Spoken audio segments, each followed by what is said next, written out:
Hi! In front of me is Redmi 12R and today I would like to show you how you can connect it to printer. You need to begin by going into Devices Settings and scrolling down just a bit to access Connection and Sharing.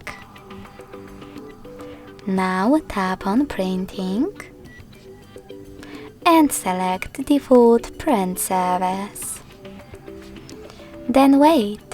Your device is now looking for a printer.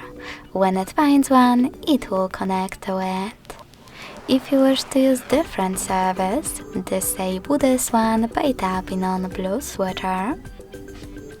Click on the back button, select Add Service and install the best one for you. I will go with HP one. When your new service is ready, go back to the same settings.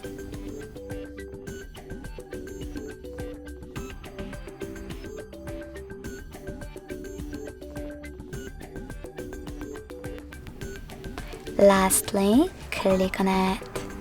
Then wait as well. Thanks so much for watching. If you enjoyed this video, don't forget to leave a like, comment and subscribe. Bye!